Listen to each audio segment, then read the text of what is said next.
Chama cha Mapinduzi CCM kimetangaza mabadiliko ya tarehe za mchakato wake wa ndani wa uteuzi wa wagombea kwa ajili ya uchaguzi mkuu wa mwaka huu.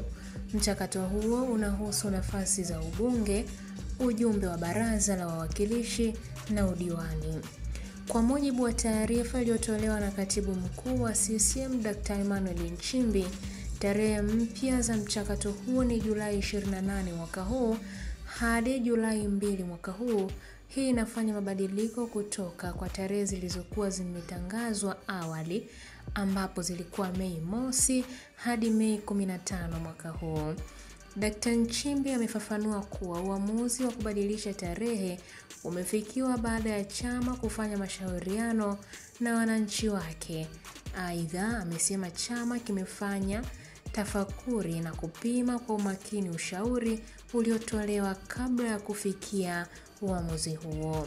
Licha ya mabadiliko ya tarehe, taarifa hiyo imebainisha kuwa muda wa mchakato utabaki ule ule.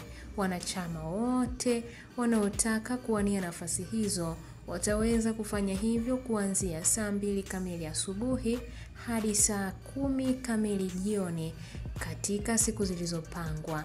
Zaidi ya hayo, utaratibu mzima wa uteuzi utafuata miongozo iliyotangazwa awali katika taarifa ya chama iliyotolewa Aprili 10 mwaka huu.